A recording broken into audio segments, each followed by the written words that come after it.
Good afternoon, everyone. Thank you for joining us. It looks like we have just about 100 folks with us this afternoon.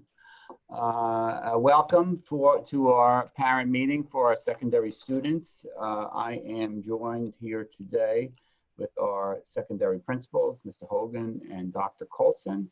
And I am going to turn it right over to them, and they will be supported by their APs who will be answering questions in the chat. So, Mr. Hogan. All right, thank you, Dr. Gianni. Welcome, everyone. It's a pleasure to be able to speak with you this evening. As Dr. Gianni said, we do have, I am presenting, so hopefully everybody can see that. We do have some meeting protocols, so everyone's mic is muted as we are presenting. We do have our assistant principals from Bellport Middle School and High School, as well as some of our directors that are in the chat. So as you post questions throughout the presentation, they will be responding to a lot of them. It would be helpful if you have a question that's specific to either the middle school or the high school that you indicate that in your question, and then they will direct that accordingly. And then as always, when we finish the meeting, we will give an opportunity for everybody to unmute and ask some specific questions. So I'm going to go ahead and get started, and then Dr. Colson and I will kind of be working hand in hand as we go through. Okay, we're going to be doing some areas of focus that do follow the preliminary reopening plan that is posted to the website. This is kind of a little bit of a Reader's Digest version. I'm not going to read each one of these categories, but these are the topics that we will be reviewing with all of you tonight.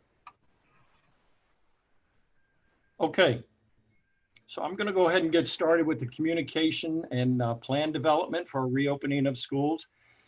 I'm sure you probably know, but I will just review it quickly. We are implementing a hybrid instructional model.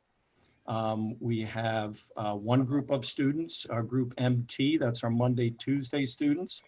They will come into school live on Monday, Tuesday, and then be remote Wednesday through Friday. Our second cohort, group H and F, which is our Thursday, Friday group, they will be in school live on Thursday, Friday, and then remote Monday through Wednesday. Group RL are the families and students that are choosing all remote learning. In other words, they will not be coming into school at any point. And just a reminder, if you take a look at Wednesday, you will see that all students, whether they choose the hybrid model or the all remote, will be remote on Wednesday. The students that we do have coming into the building at both the middle school and high school that will be here 5 days a week are our self-contained students in our life skills program and our 813 program. So they will be here 5 days a week. And just as we always have done, we will be following on alternating red day, blue day, so that we ensure all classes, particularly the semester classes, every other day classes, get equal time throughout the year.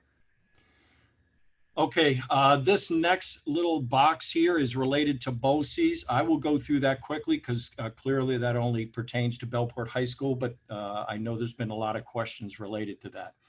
Boces, we go to two centers. We go to the Milliken Tech Center in Islip, and some of our students go here in Bellport to the Brookhaven Center.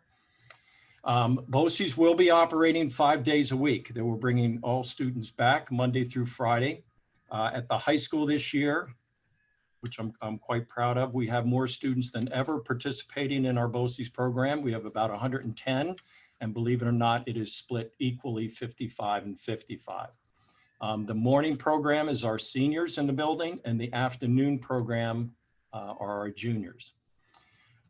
Transportation.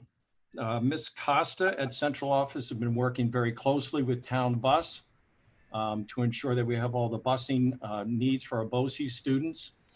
I'll break it down by morning, afternoon. Our morning students will report to school either by car or by bus every Monday, Tuesday, Thursday, and Friday, or if they want to take the bus from school. The Boces bus will be here to pick them up and take them to their respective site. On Wednesdays, the bus will pick up all students from home that are requiring bus transportation. Okay, at the end of their morning session, the students that are working live in the building will be dropped off here at the high school, and then those on remote will be brought back to their home.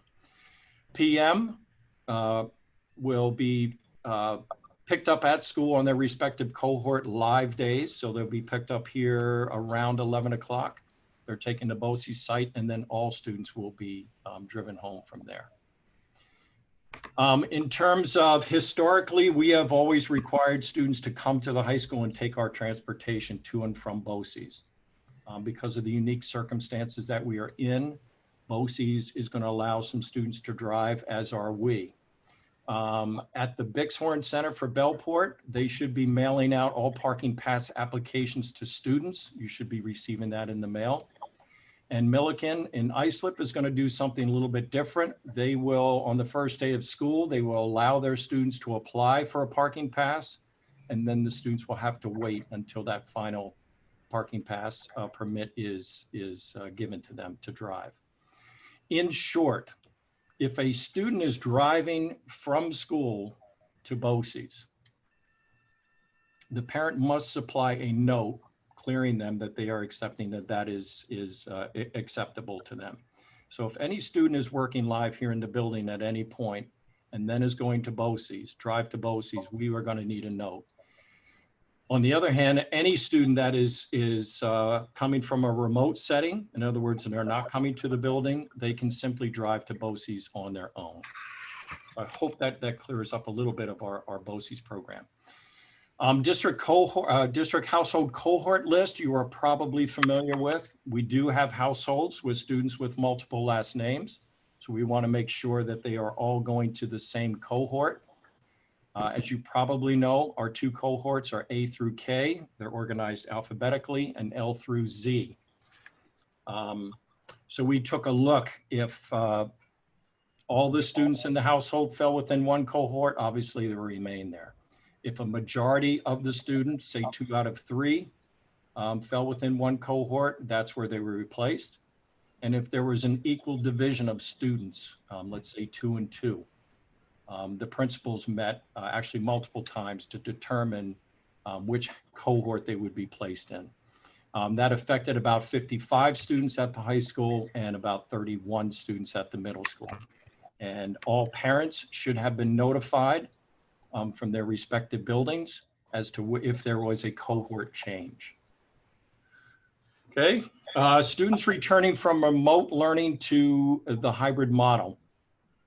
So if any students or families choose at some point throughout the course of the year to return or to come join the hybrid model, the instructional setting here at school, from remote environment, we will do that at the quarterly marking period in that time frame. If there are extenuating circumstances, please bring that to the attention of your respective building principal, and we will address that on a case-by-case basis. Okay, Dr. Colson. Yes, thank you, Mr. Hogan. And again, welcome parents. I'll be reading from the health and safety regarding the COVID-19 monitoring and reporting.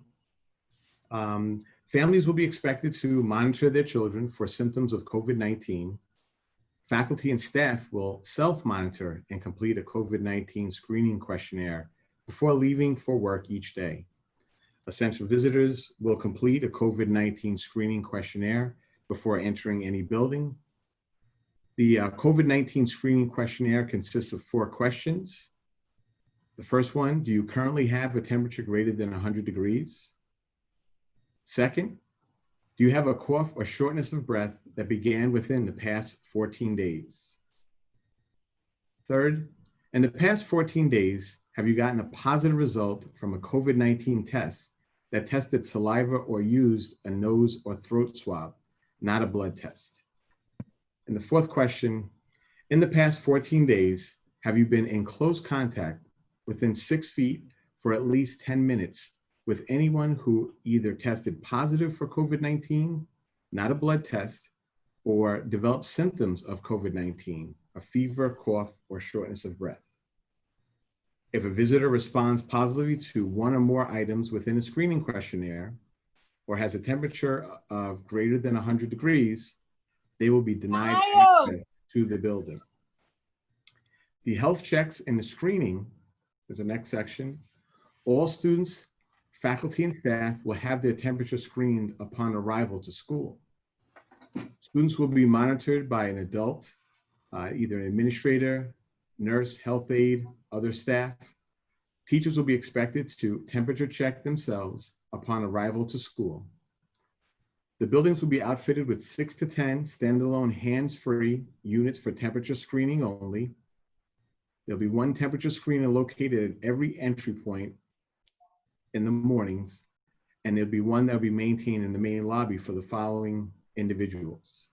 That's for district personnel, food or service vendors, and for the high school students returning from the Boces program. Students with a temperature of 100 degrees or more will be sent directly to the isolation room to be sent home. The next section we'll be looking at is health and hygiene practice. Hand washing, sanitizing opportunities will be available for students throughout the day. Sanitizers will be in classrooms, offices, soap will be in the bathroom. Hand-free sanitizing units on stands have been delivered to the buildings for use in the lobby, cafeterias, as needed throughout the building. Signs throughout the building will present proper hand washing hygiene techniques to include upon entering the school building and or classroom, before and after shared object surfaces, before and after eating meals or snacks, after using the bathroom, after sneezing, blowing a nose, or coughing into hands, upon coming in from outside, and anytime hands are visibly soiled. This is a great opportunity for us to all chip in and do our part and to teach our students the responsibility. The social distancing guidelines. On the buses, seating will be arranged to maximize social distancing. All students must wear a mask. Students will be seated back to front as they board the bus. Our PE classes, depending upon the activity, some music classes, specifically band and chorus, must follow an additional, they will follow 12 feet social distancing guidelines. Students will be required to wear masks and distance themselves as best they can during the hall passing. Hallways have been divided down the middle with tape to support traffic flows. Where social distancing guidelines cannot always be met, busing, hall passing, students must wear a mask. The next section is PPE and face coverings. Staff and students are required to wear face masks covering the nose and mouth. When students are appropriately social distance, teachers will provide a 5-minute mask face covering break for every 40 to 45-minute instructional period at minimum. Since individual classroom circumstances may vary, teachers may also provide additional relief from wearing a face covering, provided students are appropriately social distance. In addition to classroom mask breaks, students will have relief from wearing a face covering when socially distanced and eating breakfast or lunch. With the exception of classroom breaks, breakfast and lunch, students are required to wear a mask while in school and on the bus. Extra masks will be available on buses, in classrooms, offices. Students are required to wear a mask on the bus and social distance when possible. Students refusing to wear a mask will be considered insubordinate and will be sent home. Mr. Hogan will pick up the management of ill persons. All right, thank you, Dr. Colson. Yeah, the next category, the management of ill persons. So we had mentioned a couple of times already that any student that is showing signs or symptoms of COVID or has a temperature exceeding 100 degrees will be sent to our isolation room to be picked up and sent home for the parent to come in and pick them up. And then the parent will have to contact their healthcare provider to have an assessment and testing. A couple of protocols that are listed there, the doctor's note. We must have a doctor's note clearing the student to return to the high school before they can. The isolation room, when we have a confirmed COVID test, the isolation room and any other area, classrooms, that et cetera, that the student may have been in will have to be closed for a period of 24 hours to be thoroughly cleaned and disinfected.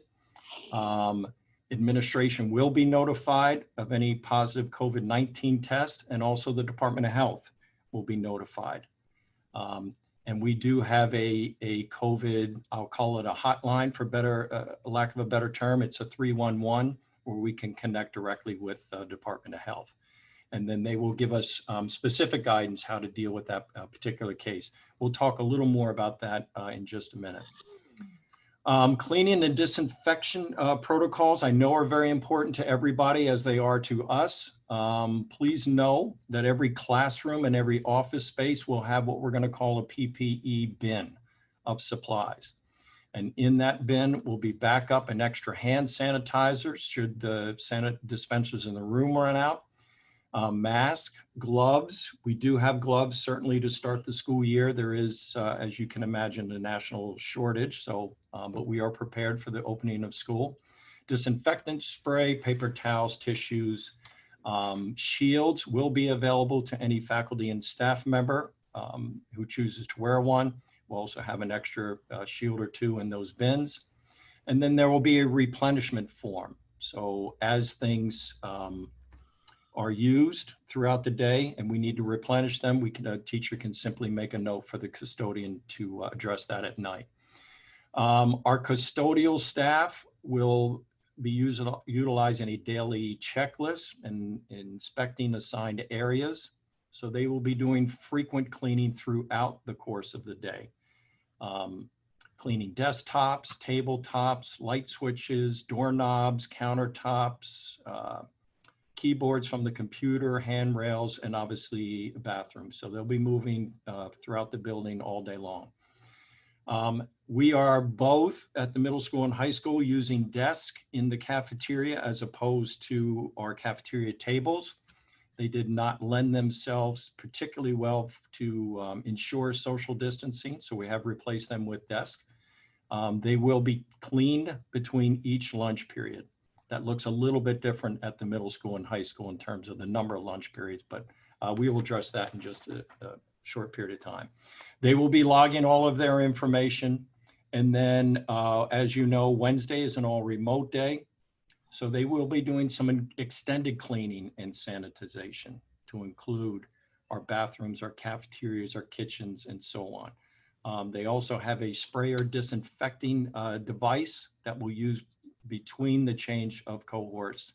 So on Wednesday nights and on Friday nights. So after they clean and sanitize, they can literally go into a room or an area and use this sprayer to add some additional protection. Contact tracing. In short, again, once we have a positive COVID test, if we are put in that position, contact tracing is handled through the Department of Health.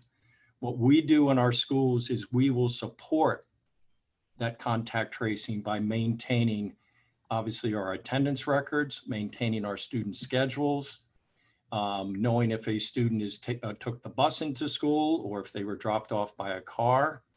Obviously that our schedules are up to date. We are going to be maintaining bathroom logs and classroom seating charts. So each teacher, period by period, will have a classroom seating chart. So we'll know exactly not only what room they were in, but what desk they were sitting at. Okay, and then obviously we will be monitoring and logging information for anyone that does enter our isolation room.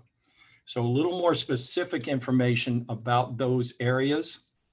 Again, that's for any student that walks in the building and is temperature screened, which happens right away, where they show a temperature of over 100. They will be sent directly to the isolation room to be picked up and sent home.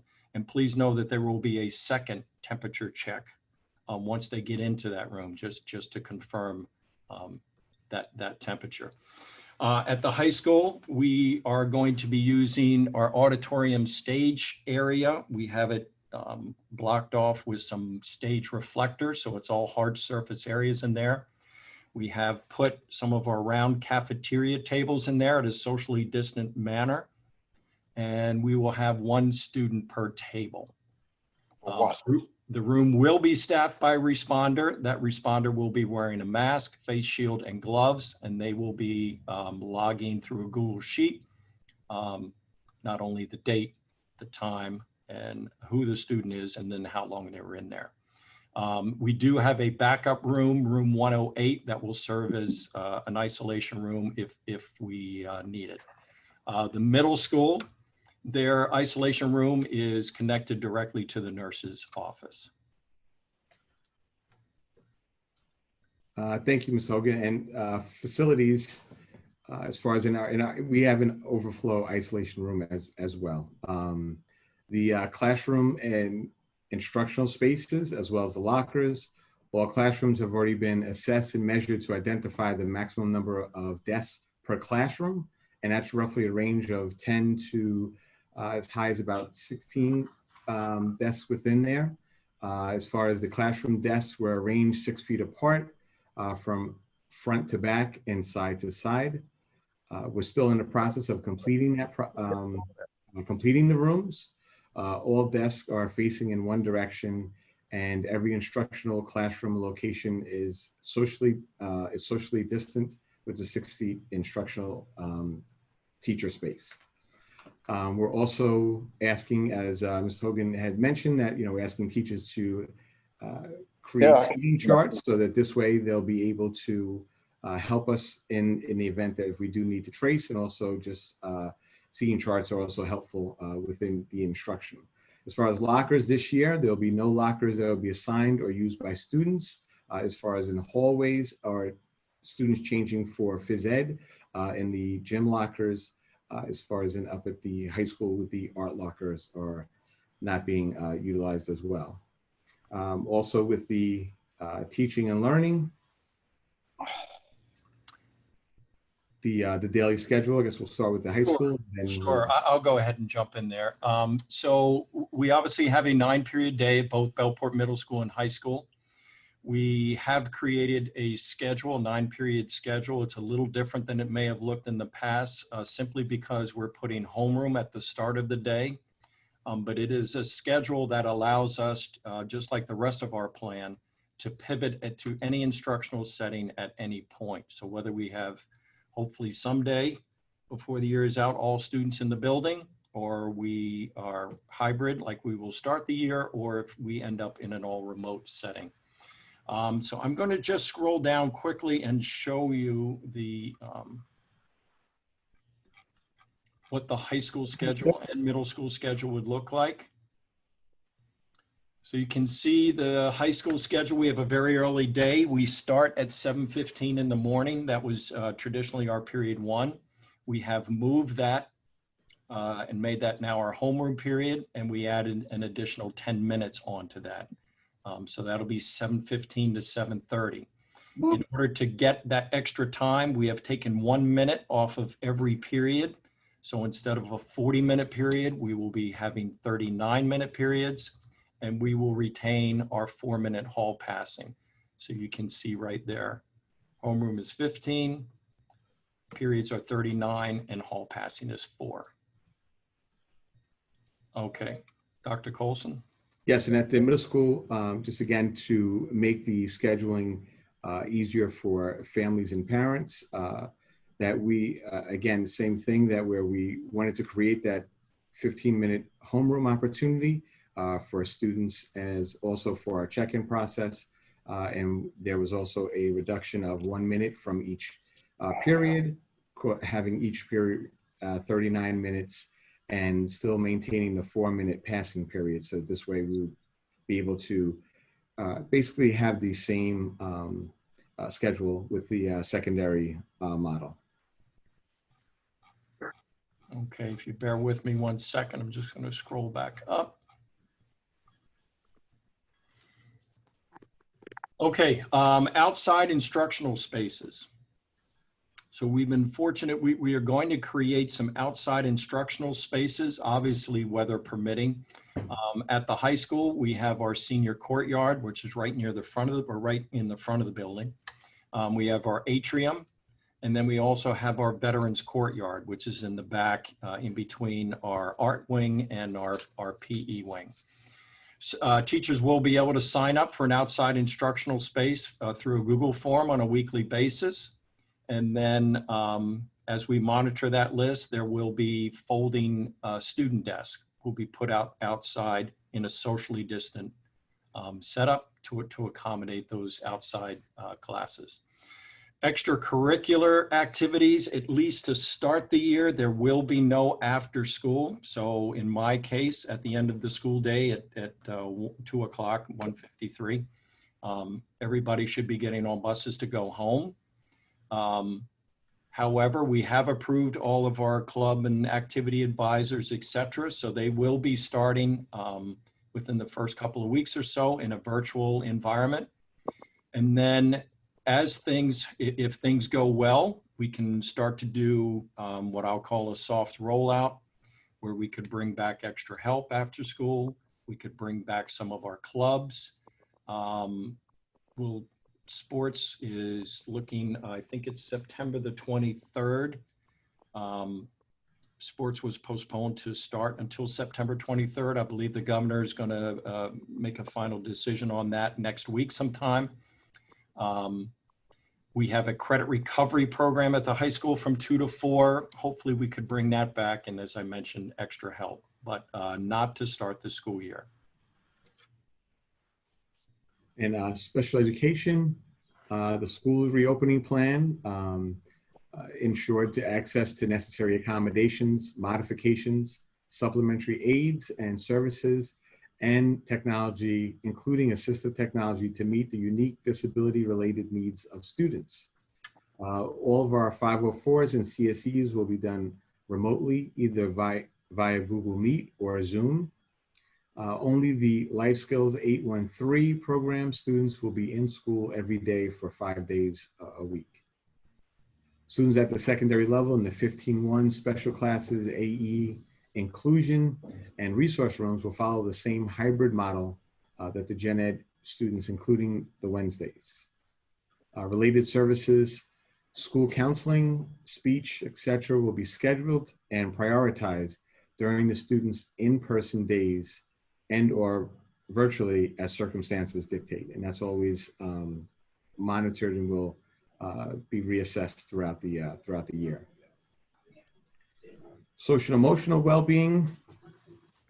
We know that this pandemic has impacted all of us in so many ways that, and especially it's impacted our students, our staff, our families. So as far as the students and faculty and staff, the support team, guidance counselors, social workers, psychologists will review the district's comprehensive school counseling program plan. They're going to identify specific strategies to support the well-being of students, faculty, and staff upon return to school.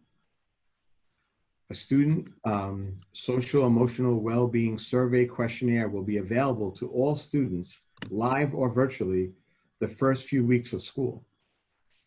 The school will provide resources and referrals to address mental health, behavioral, and emotional support services and programs.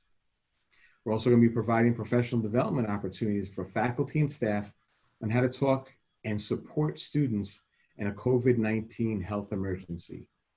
Specifically, the restorative justice training on the superintendent's conference day will, with an emphasis on the use of community circles. Okay, moving to technology, Chromebooks. So here's some very good news. So unlike last year, every student in the district will be given an individual Chromebook to use throughout the year, whether they're hybrid or remote. In other words, that will be their Chromebook for the year. In order to accomplish that, we did have to order additional Chromebooks in the district. So we do have some new ones. They will be issued in grade 1 for all our grade 1 students, our grade 5 students, and grade 9 here at the high school. And the reason for that is the expected lifespan, as it were, for a Chromebook is about 4 years. So every time a student hits that mark, grade 1, 5, and 9, they will receive a new Chromebook. And here's part of a culture that we're going to just have to build into our students. So we're going to have to make sure that it becomes routine for them to charge Chromebooks when they go home. When fully charged, our Chromebooks have a battery life of about 6 hours. The new ones that I was speaking about just a moment ago actually have twice that. But again, it's going to be crucial for us to ensure that students charge their Chromebook every night, just like they're probably doing with cell phones. Okay, and the profiles for each Chromebook will be specific to that individual Chromebook. The student profile would be specific to that individual Chromebook. More good news, district bandwidth. We have been able at this point to double our bandwidth in the district. And what that means is we can now stream 8 grade levels at one time. In addition, our technology department is going to be working at the middle school and high school this summer, installing some internet Wi-Fi connectors and extenders in our hallways. So to open school, we are expected to be able to stream K-12 once that work is complete. And that will allow teachers the ability to live stream, record mini lessons, post lessons to Google Classroom, etc. Brings us to attendance and chronic absenteeism. With the student attendance, schools are responsible for developing a mechanism to collect and report our daily teacher-student engagement on attendance, regardless of the instructional setting. The state requires that we have to take daily attendance for all students. And this is where whether hybrid or remote, students will be required to complete a daily check-in form that will be available in their Google Classroom. Somewhat similar to when we were out in the spring, but as far as that's going to be in each one of the Google Classrooms, this will serve as the mechanism to collect and report daily teacher-student engagement and attendance, remote students as well. All attendance will be recorded in eSchool on a daily basis. That will bring us to transportation with the morning arrival. Yeah, so we're going to address morning arrival at the high school and middle school, and then we'll get to dismissal at the end of the day in both buildings as well. So at the high school, historically, we have about 30 buses come in the morning, not counting our mini buses. And they usually all arrive between 6:45 and 7 o'clock within a 15-minute window. Fortunately, because we are the first building to open in the district, we're going to be able to stagger our bus arrivals in the morning. So into 10 buses at a time in 10-minute windows or intervals, I'll say. So from 6:40 to 6:50 will be a set of 10 buses. 6:50 to 7 o'clock, another set of 10, and then 7 to 7:10. And then all students will be in. We have also historically at the high school had 1 point of entry, and that's the main lobby. We are going to extend that to 3 points of entry. The 106 entrance is the front of the building all the way on the west side. And then we'll also obviously be using the main lobby area. So those are 2 points of entry there. If you go down to that 4th bullet, any of our students that drive in the back parking lot, they will be entering through the courtyard area between our tech wing and the girls' gym. Every point of entry will be outfitted with a scholarship kiosk machine for them to tap in, take their attendance, a temperature screener, and then they'll be able to go pick up their breakfast. We are going to be, which has not been our practice in the past, but we will be releasing 1 bus at a time to those respective entry points. And then I just mentioned what the students will be doing once they come into the building. Our parent drop-off will be in the front of the building as it normally is. And then for any overflow, we're also going to be using the back parking lot as well. Dr. Colson?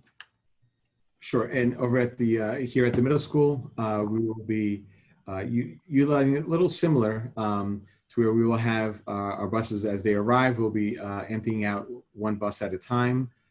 We will utilize 3 entry points for students, and there'll be 1 entry for staff and faculty.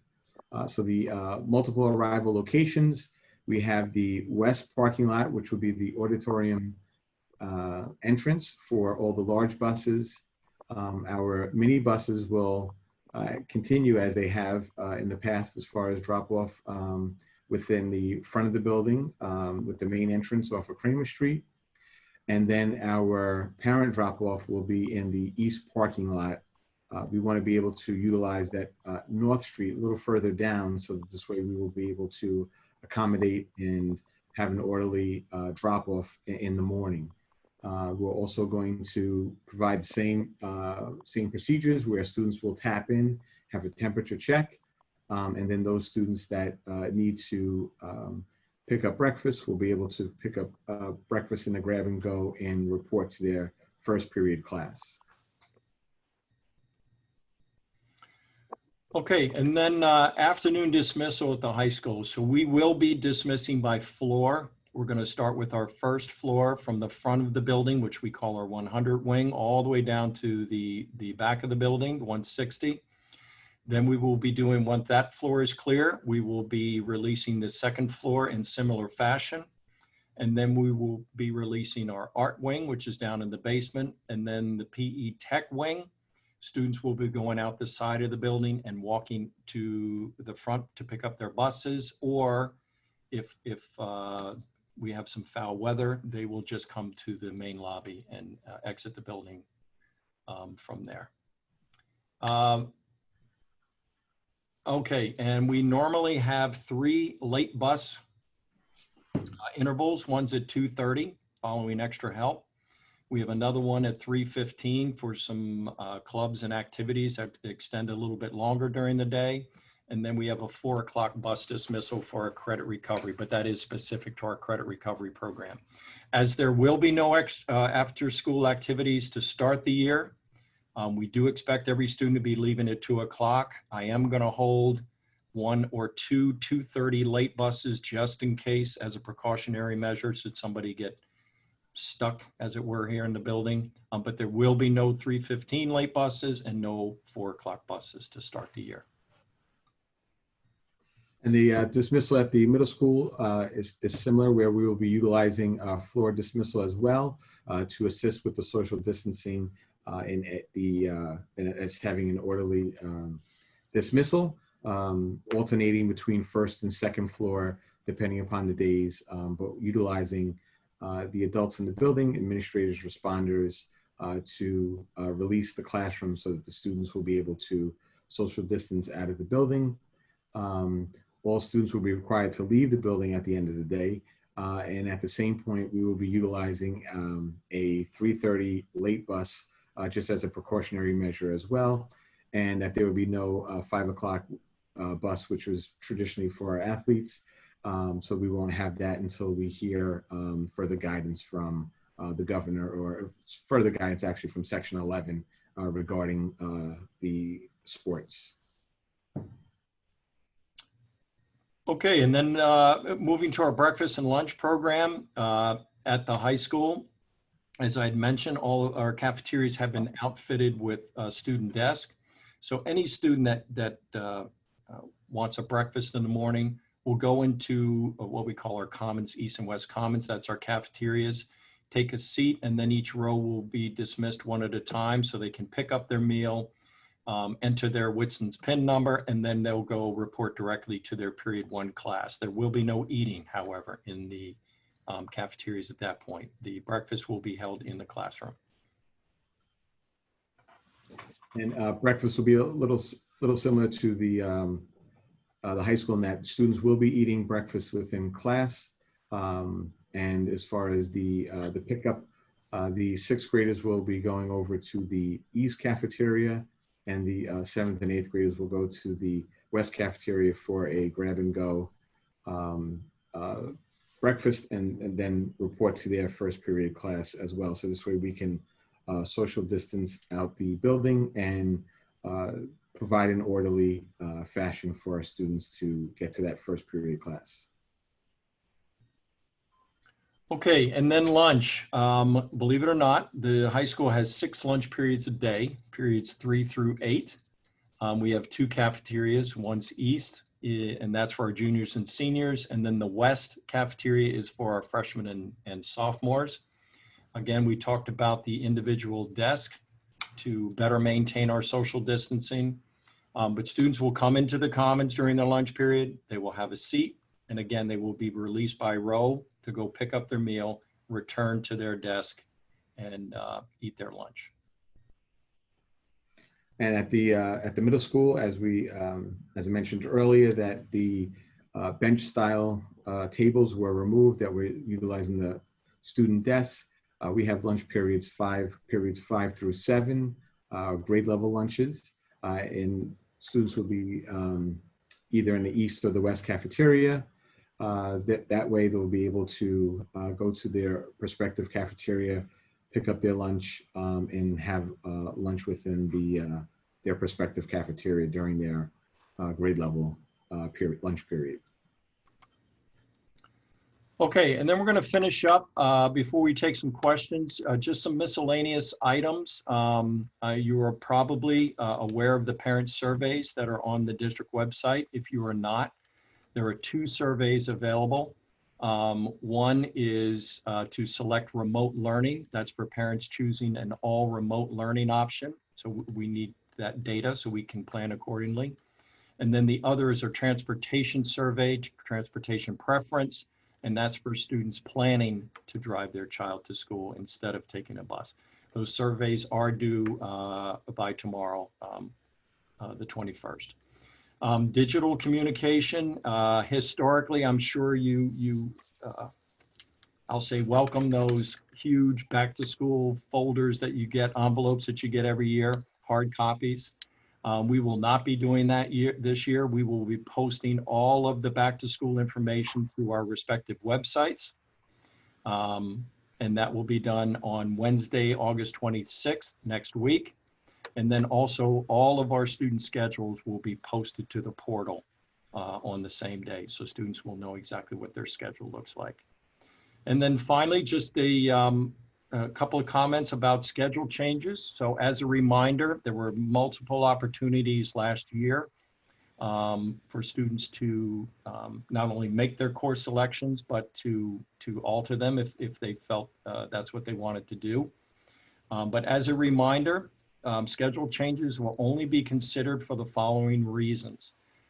Failure at the high school, certainly. Failure of a graduation requirement, which must be made up. The elimination, obviously, of a scheduled course.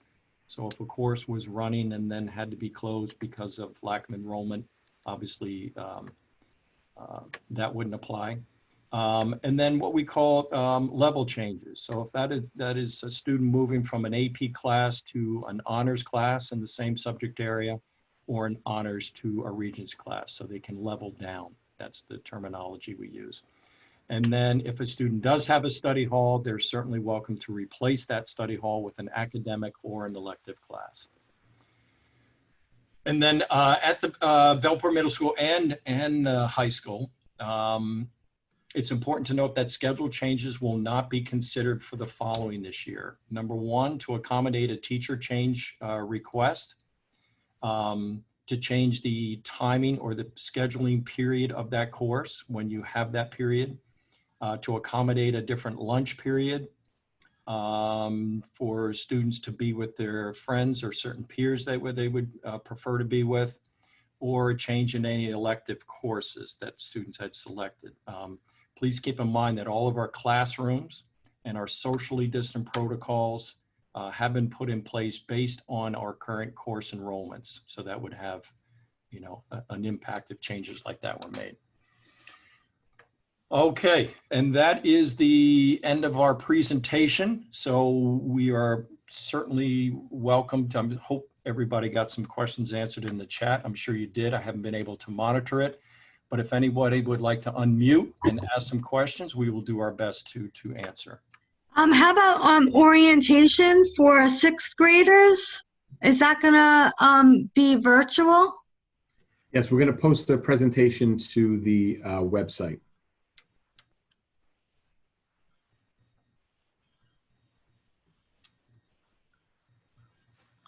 Okay. Any other questions? Yes, I have a question for 8th grade band. They're going to have band all at one time, and there's enough space for the entire 8th grade band to be socially distanced? No. No. We came in and actually looked at as far as the where the locations of the band would be. On the nice days, students will be able to go outside. And then on days that it's not so nice, there will be some in-class instruction. So this way the social distance will apply in both cases. Okay, and I have just 2 more quick questions. One is a clarification. I don't know if I missed it in the chat, but if my child is home not feeling well or has a fever due to an ear infection, is she going to be able to do remote learning and get credit and not be considered absent if she does the work online at home?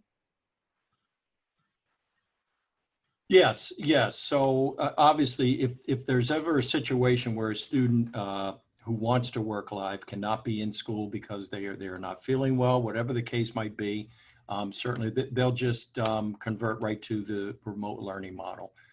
So they'll just follow what they would be doing 3 days a week. Okay, great. And then finally, the live teaching is going to my daughter's in 8th grade, so there's going to be live teaching even if she's home remotely on Thursdays and Fridays, Monday, Tuesday, Thursday, and Friday? Yes. Yes. Go ahead, Dr. Colson. I would say yes. There is. You know, when we but again, when we say live teaching, it's not a 40-minute taped. It's teacher provided recorded material. So she'll receive, when she's home on Thursday and Friday, she'll receive the same new information live or recorded that the students that are in school are getting the days that she's home. Yes. Okay, great. Thank you so much. You're welcome. Good afternoon. I have a question. Oh, come on. You heard me? Yes, go ahead. Question for students that need extra help, after class remotely. The teachers will have in specific hours or will be available after students take the class? Because it's not the same when they go to the school and they immediately can ask questions. And they need to have in specific hours to speak with the teacher for extra help? So that's a very good question. So as I said, we will not be having after school activities, which includes extra help. However, our teachers are contractually bound to have a half hour of extra help once a week. And we will create that schedule. We will have it posted to the website. So a teacher will select what day they want to have that extra help, and they can work remotely until such time as we can hopefully have some in-school instruction as well. Thank you. Can someone give a little bit of clarity on what you mean by live streaming?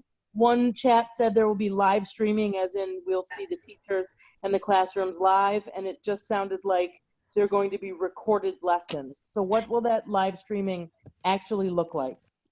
So students will we will have the technology for students to log in here, like a Zoom meeting. Actually, it'll be through a Google Meet. So the teacher could meet with students in a Google Meet every day. Obviously, they'll have the students sitting in front of them who are there live, and then the remote students can join through a Google Meet. They will be able to present let's say a mini lesson, whether that's 5, 10, 15 minutes. And then after that, they'll be releasing students to to their learning activities. And so they will also then be posting their mini lessons and assignments, obviously, to their Google Classroom, so that all students, whether they are live or remote, will have the same opportunities and the same lessons.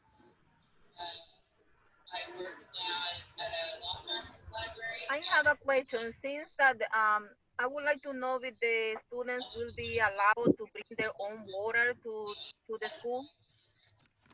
Yes. Mhm. Yes, ma'am. Thank you. You're welcome. Okay, good afternoon. My question is, are all students in special ed class going to school 5 days a week? And the other question is, can they do remote if we need to? So the answer to that question is right now, the only students that will be coming to the middle school or high school 5 days a week are our life skills self-contained students throughout the entire day. So that's our self-contained students in the life skills program and our 813 program. And if they're not in the life skill? They will just be coming on whatever cohort they're in, be it Monday, Tuesday, or Thursday and Friday, and then they will be remote the other 3 days. Okay, thank you. You're welcome. And I will say this, if things go well, and we hope they do, and we find that we're in a relatively stable hybrid environment, we will start to look at bringing other students in the district back. So perhaps we can bring some of our E&L students back. Perhaps we can bring more of our AE special class students back. But that's to be determined. Thank you. You're welcome. We remain hopeful. Just a quick question. The schedule that you posted for the 10th grader that starts at 7:15. If my child is remote learning, she's going to check in at 7:15 and join the class scheduling? Your child in that scenario, that's a very good question. They would simply log in at the start of period 1, which is 7:30. So not checking in for each class, just period 1. No, they should check in periods 1 through 9. Okay. Okay, check in periods 1 through 9. So they will follow our schedule from home. Okay. It's not necessary that they check into a homeroom. Understood. Thank you. You're welcome.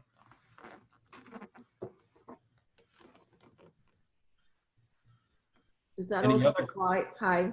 Does that also apply to the middle school? Yes. Okay. I had a little confusion when, with everything that happened at the end of the year where we were checking in. We were Frank Pilon, he's going to 6th this year. And for instance, for PE, they had a different check-in. We didn't know that until like probably the end of the year. But we were checking in on a regular, every day at the beginning of the day for our school. But I guess it's a little different because we only had one class, we didn't have to move. Except for PE, there was a little confusion on individual check-ins. So I just want to make sure we're going to do the right thing on the days that he's not there. So yes, yes. Good question. Thank you. Thank you. Any other questions? Do you know what chemical or what cleaning device they're going to be using in the schools to clean the desks? I do know it's called Vindicator. I don't know. That's really out of my pay grade to a degree, but I know everything, all the cleaning disinfectants have been state approved. Okay. And then there'll be, I guess, gloves and things if they are requiring certain kids to touch these cleaning products. Yeah, as I said, every room will have what we're going to call a PPE bin. So there will be disinfectants in there. There'll be gloves. There'll be masks. There'll be paper towels. There'll be all those types of products in there. Oh, so it's a spray that would need to be applied and then wiped? That's what our custodians will be using, correct. Okay. Just one more question, if you could. How are students who are in band or orchestra getting that education at home? So that's also a very good question. So our chairperson of music, Victoria Hartman, has ordered a program, a platform called Smart Music that can go right on a student's Chromebook. and they can have various accompaniments and things like that, and they can practice with this electronic platform. So that's one of the ways that our remote students will be continuing their instrumental education. Okay, and with the Chromebooks, the books or anything that's needed for educational purposes is going to be on that Chromebook, or are they getting books for their levels of classes? The culture we're trying to build is that everything for this year will be on those Chromebooks. Okay, we have to determine that. We may be giving out some textbooks for individuals to take home that they could keep there. But generally, the mode of operation throughout the year is going to be using that Chromebook. And we will know as of August 26th when that decision will be made of what we need to pick up? So what you will find out on the 26th, when you go to the district, your respective building website, you will see all of the summer opening packet information. There's going to be a multitude of things in there. And as I said, you'll also have the schedule posted to the portal. So I'm sure that any supplies and things like that will also be in that packet of information as well. Thank you. I have a middle school question. Just if a student is not checking in for some random reason, will the parent be notified the following day if they were absent? Just want to make sure that the system is confirmed. Just want to make sure that something happens and by accident we forgot to check in, there was some kind of miscommunication. I just want to know how the attendance will be handled the following day. That'll be handled. Teachers will be checking in. They're looking for any kind of patterns, any kind of absenteeism, so that this way, they be able to connect with your son or daughter. It all just as if they missed in-class instruction. So this way, anytime a student's absent, we're concerned. We want students here. We want students engaged. So there will be a follow-up with the teacher. The parents will be notified if that happens the following day, or we're not sure when that will happen? It could happen the next day, depending upon if there's a pattern or not. Okay, thank you. You're welcome. Can you sign in for all your classes all at once? No, ma'am. What you would do is follow that. I'll scroll down here. Are you a high school parent or middle school? High school. Okay. So what I'm presenting right now is the high school schedule. So if you look at period 1, the student's going to follow their regular their schedule, their regular academic day. So period 1 at 7:30, the students should log into that period 1 class. Okay, I got it. As Dr. Colson mentioned, they likely will not be on there for 39 minutes. They'll be on there for, as I said, kind of a Google Meet, a gathering of all the students, and for the mini lesson, and then they'll be released to their learning activities, etc. And then period 2, they would log in to their period 2 class at 8:13 and so on. Okay, I got it. Thank you so much. You're welcome. Good evening. I have a middle school question. So my daughter gets special ed resources, and we had our Zoom meeting right before school ended. Now, if I choose to do her remotely, how does that affect the plan that we came up with before school ended for this school semester?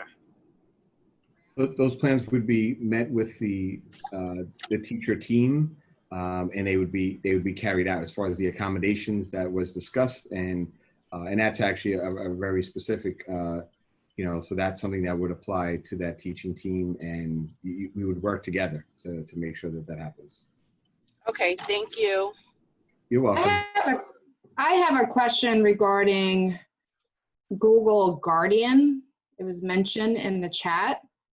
How do we sign up for that? How do we make sure that our child is doing the work, that they're checking in? I'd hate to go 2 weeks, 3 weeks and find out they haven't done anything. So I will be honest with you. I was just made aware of that Google Guardian not too long ago. Apparently, it is just something that simply needs to be set up.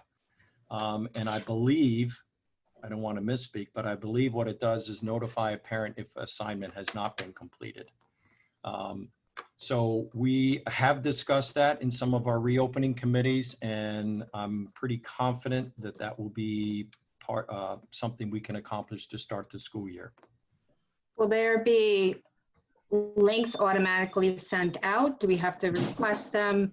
I only got one out of my middle school child's classes, a link, and it didn't work. And I sent an email to the teacher, and I got no response. So it was kind of lost. So yeah, so that's a very good question. I don't want to misspeak because I am not familiar with the technology. I'm familiar with what it can do. And apparently it is a very easy thing to accomplish. So I can assure you that is something we're going to continue to address in our committee meetings prior to the start of school. Can someone talk about the location of the bathrooms in the middle school and how traffic is going to be controlled in the hallway when children are being sent out to use the bathroom? Yes, we have grade level bathroom, designated grade level bathrooms. We have a sixth grade, in a sixth grade wing, 7th and 8th grade. And the students, we have a traffic flow where we have to tape down the middle of the hallway. And we also have a first 10 minutes and the last 10 minutes where we're encouraging limited bathroom use. Thank you. I will just jump on that a little bit. We are, I believe, I'm confident in both buildings. We're going to be implementing a one in, one out protocol. And we will set markers either on the floor or on the wall, 6 feet apart. So as students are waiting in line, as it were, they will be socially distant. But it's one student in the bathroom and one student out. And our responders will be maintaining a log through a Google Sheet, likely, of who the student is, when they went in, what time and date, etc.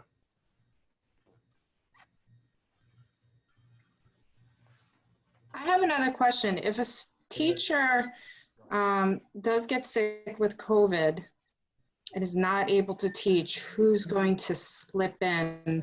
Who's going to fill in for that teacher and do all the remote learning and be able to do that without, skipping a beat? Okay. So that's a very good question as well. Thank you for that. So we do have permanent subs in the building that often fill those roles, particularly if they are certified in that particular area of that particular discipline. We do have teachers that have done overages. In other words, that's additional class periods in addition to the ones that they're already assigned. So it's kind of again, a case-by-case basis. And we will address it as quickly and as effectively as we possibly can. Thank you. As far as the students who are home remote learning during their days, if they have a question after the live Google Meet or the mini lesson regarding the work, how do they ask their questions to their teachers, based on the information that they just learned? I mean, is there a response time? Do they email the teacher?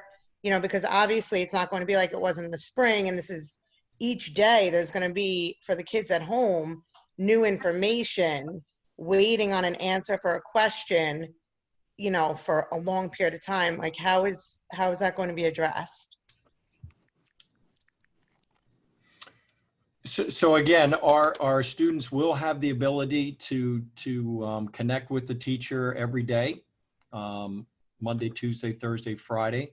There will be some, as I said, the remote extra help schedule that will be set up for every teacher. There'll be some additional time. We haven't figured out the actual structure on a Wednesday to make some connections, particularly teachers to make connections, particularly with those students who are remote. Questions can be posted to the Google Classroom. Questions can be sent through, various forms of communication. Okay. Teachers are using remind apps and Yes, things like to that. me, when I said do Okay, vote thank you. That's what I figured. 3 days a week. Will you be checking in by the bell schedule on your schedule? You will be. You'll be getting up early on that Monday through Wednesday and Is that, checking in. I'm not sure if But that's like you're going to class, but on your Chromebook, yeah. Monday Could- through Wednesday. Could everybody just make sure that you mute until you're ready to ask a question? I have to ask that question to him. You're gonna have to tell him that.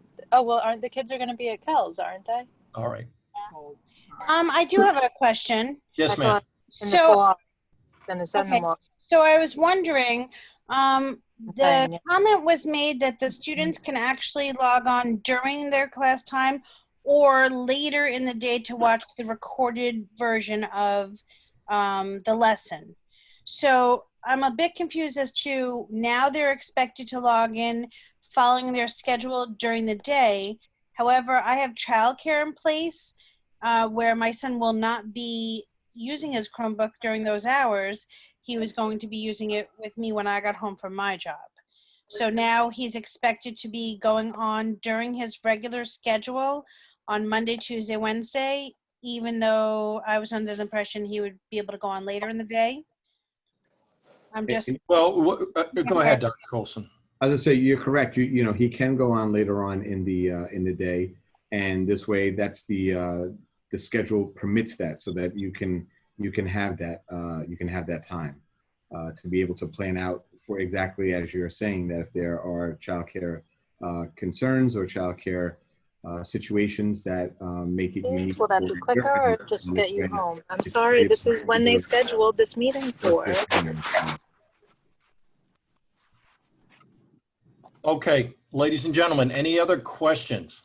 Mr. Hogan, I have a question Yes. about the desk cleaning. In between classes, I know you spoke about the custodians cleaning at the end of the day and on those deep cleaning days, but who's taking care of in the middle school and the high school, like when the kids are changing classes in between, who's cleaning the desks? So here's what I can tell you. We do not have the capability of cleaning every room, every desk, and our cafeterias between each period.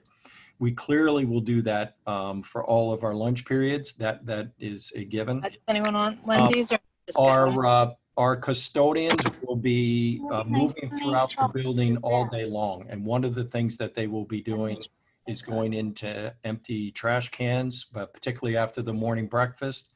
They will be going when they see a classroom empty. Sometimes the classroom is empty. They will go in there and clean those desks. But they will not be able to get into every classroom, every period. Which is understandable. That, Mhm. that's understandable. I mean, I work for the district and I totally get that, but I am concerned, honestly, with my children changing rooms and sitting at the same desk as somebody else. And that's one of the reasons at the lower levels, we're not even moving for specials. We're staying in our classrooms, but I understand it at your level, that's not possible. But so then in what instance or what do I have as a parent, like what are my options then I should say to ensure my child's safety? Like, will there be wipes that he can use, or can I send something with him? But I know typically that wasn't something we were allowed to do. Like, Yeah. what can I do? Well, I think that goes back honestly to the PPE bin. So as we said, in that PPE bin in every classroom and office, there will be disinfectant sprays, there will be paper towels, there will be gloves. So if a child would like to spray their desk and wipe it down, or just grab a paper towel when they come in and clean that area, they're certainly welcome to. Okay, so if I instruct my kids to come in and say to the teacher, can I clean my desk? That would be perfectly fine. Yes, ma'am. Yes. Okay, and if I give my children Lysol wipes to keep in their backpack, would that be okay or not really? You could say no, that's fine. Yeah, no, we discourage kids, students from bringing in cleaning materials from outside the building because we need to make sure that everything in the district that we're using to clean is approved by the district and approved by the state. Understandable. Okay, thank you. You're welcome. You're welcome. I have other question. What happens if in any case one day I have a problem with my internet? It's going to take like 1 day for absent for the student, or I need to call to what number to report that? We'll have tech support available to assist with that. And if it becomes an ongoing problem, then that's something that we can assist. We will, our technology department definitely will be available for that. That's one of the things that we learned in the, since the closure of last year, just to be able to provide and offer that kind of support and help. Okay, thank you. You're welcome. So Hogan, I have a question. Yes, ma'am. If my son is in high school and let's say he has 5 classes in the first 5 periods, is he to log in every period for those 5 classes, or is it that as long as he logs in that day at some point for those classes? So here's what we hope. We hope that, and every home circumstance is different. Every situation obviously has its own special circumstances. We hope that the students follow the 9-period day schedule because we think it's important, as I'm sure you do, that any type of connection that they can have with a teacher during the day is to their benefit. Now, again, these assignments will be posted. The mini lessons will be posted. So if circumstances don't allow that a certain period they can log on, they will have access to that after, but it's not the same as making that direct connection with teachers. And we know from students and we know from teachers that they miss that connection. That connection is crucial, and it helps build a relationship, which extends itself to academic success. So anytime they can log into a classroom when that class is actually taking place, I think it's to their benefit. I guess the reason why I'm asking this question is because at the end of the school year, many of us parents were home because whether we were laid off or whatever the reason was. So we were so on top of our kids with this remote learning because we were home. But now many of us are back to work and our kids will be home by themselves.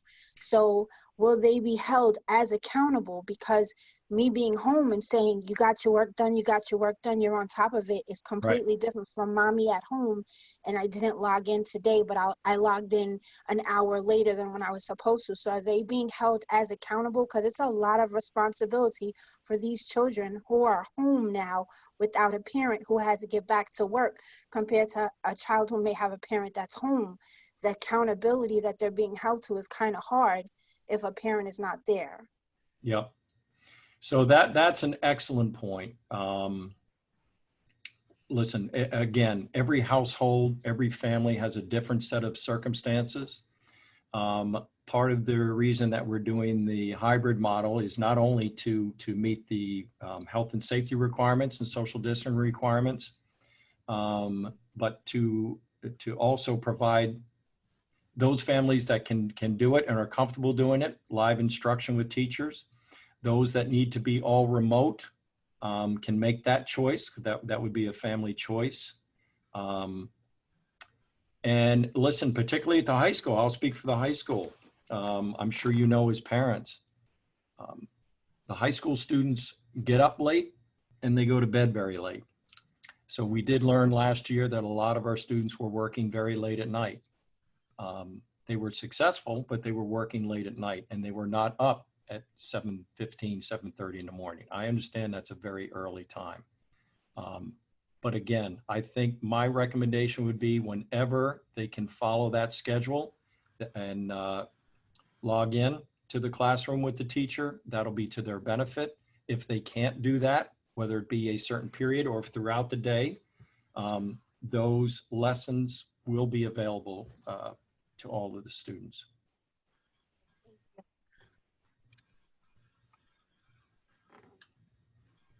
Any other questions? Yes, I have a question about the parent portal and the student portal. I am able to get on the parent portal, but I have no access to the student portal. But do I have to call the school to get the username and password, or my son should, actually my son, I don't know if he has it. He's going in 6th grade. He would have it, and as far as you could also reach out to the counselors to help as well. Okay. But is the schedule on the parent portal and student portal? On Wednesday, it'll be available the 26th. Okay, on both portals, right? Mhm. Okay, perfect. Thank you.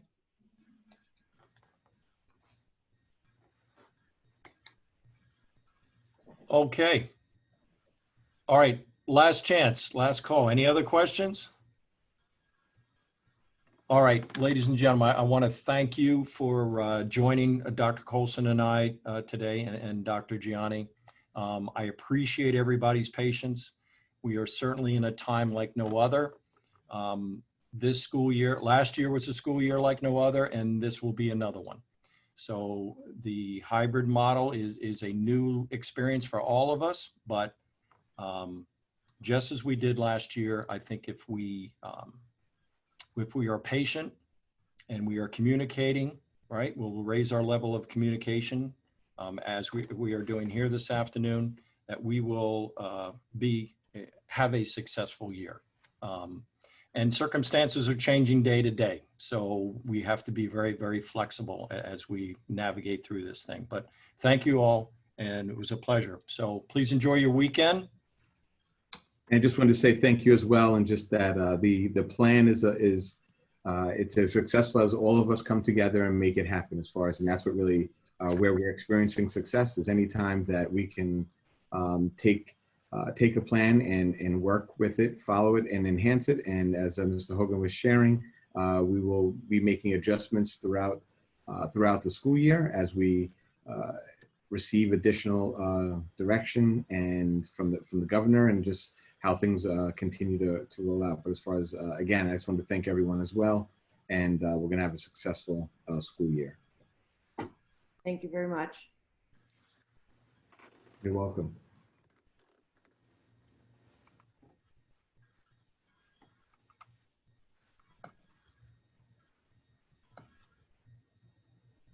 Thank you for all your help. You're welcome.